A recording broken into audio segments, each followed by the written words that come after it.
Don't listen to the badass Oromo. He or she is a person who wants to create hate between Amharas and Oromos. አቤቱ ረድኤቴ መድኃኒቴም የአፌ ቃልና የልቤ ሐሳብ በፊትህ ያማረ ይሁን. May the words of my mouth and the meditation of my heart be acceptable in thy sight, O Lord, my strength and my redeemer. Now that's taken from Haile Selassie's Metaf-Kedus, the Amharic, and the English is from the King James Version of the Bible, Psalm 19, verse 24. Now the key in there where it says, Befiteh Yamare Yehun, in your sight may it be, the translated word is acceptable. Acceptable, Yamare.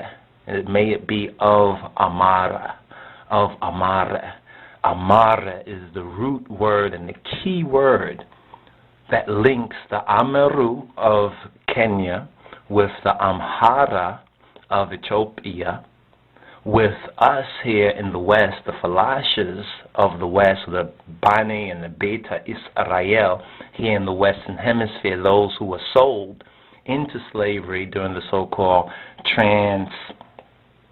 transatlantic slave trade, which originally was a trans-Ethiopic ocean slave trade.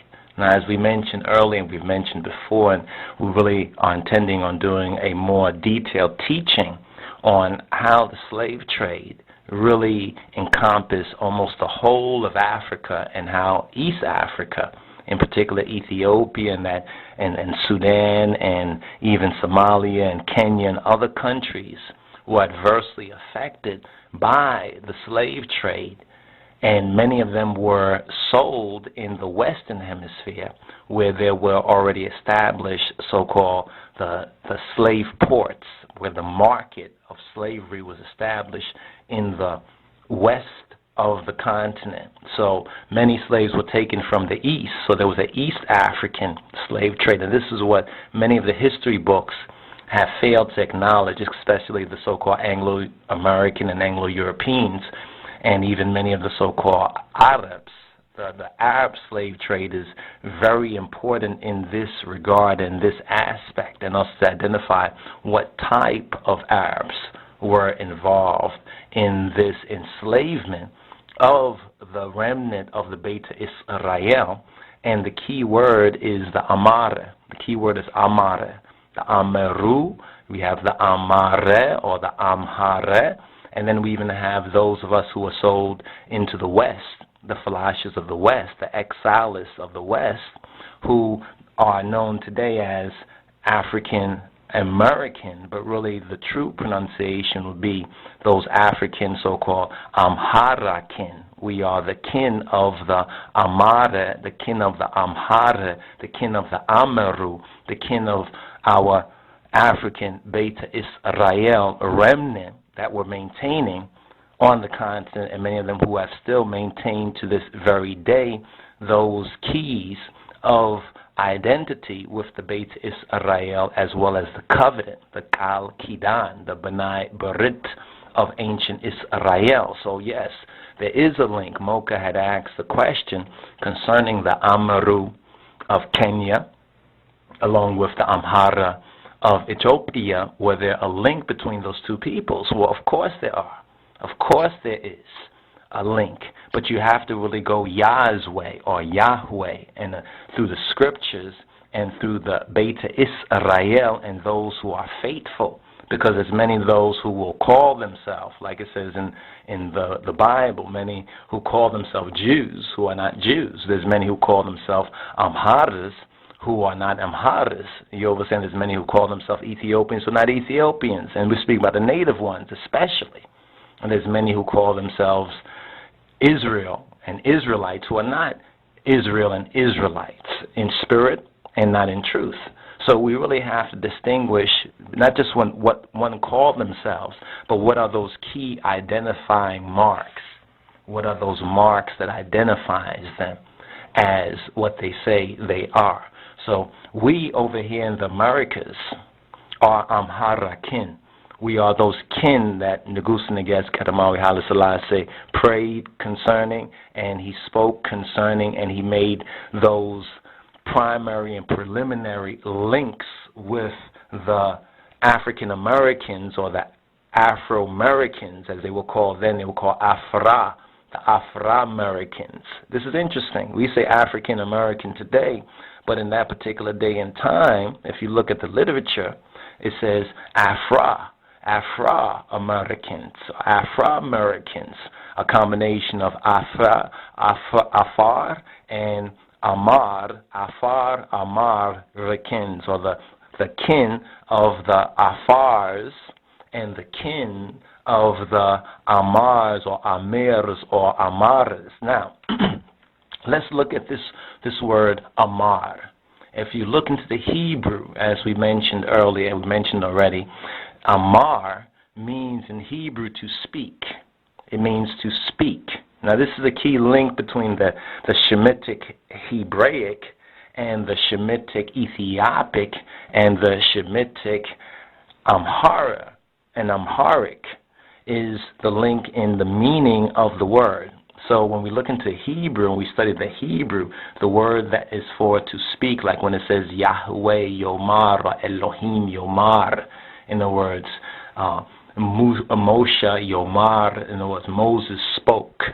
You understand? Spoke. Then we have the Psalm according to the Amharic, where it says Redete Medhanetem Ilibe Asabina Ya'afe Kal Befiteh Yamare Yehun Yamare. May it be acceptable. May the words of my mouth and the meditation of my heart be acceptable in thy sight, in the Iadonis sight, in our God, in our Father, in our Messiah, in the one God sight. The key is Tawahido. The key is Tawahido.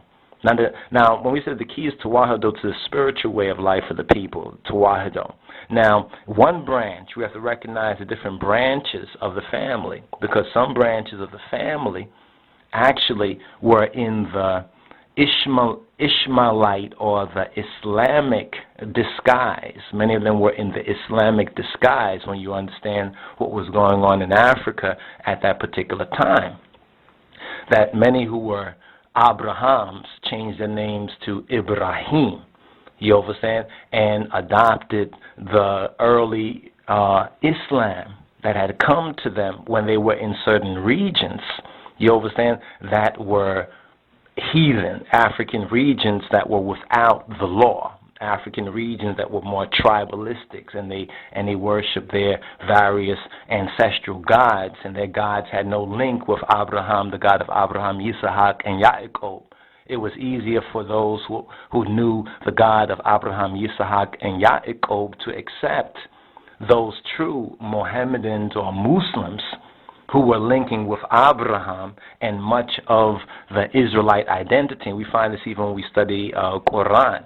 But now, since the King of Kings has come, fulfilling that Shiloh role, to him shall the gathering of the people be.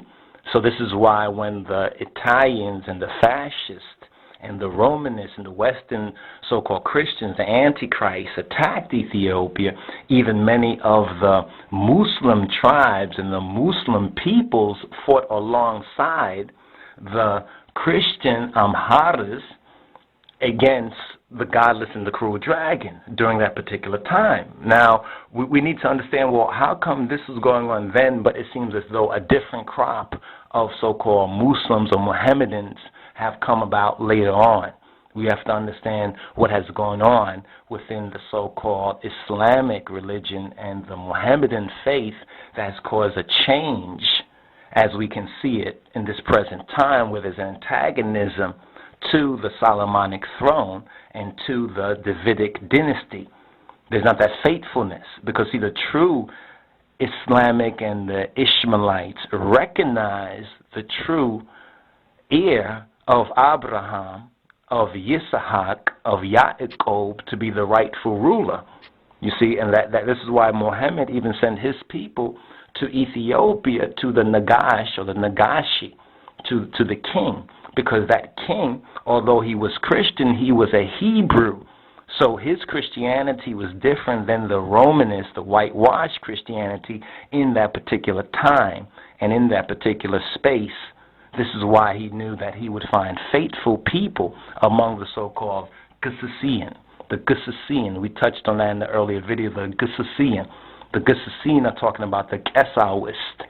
You know, it's in the Gesawist, or the Gesawiyan of Ethiopia, those who were monks and those who were priests, and they were not haughty, they were not proud, but they were humble ones of the true faith, of the Tawahido faith that the true Muslims recognize as Tawheed, according to the Quran, in its pristine purity. This is where that important link between Islam, true Islam, and true Christianity took place in the highlands of Ethiopia amongst the Amharas.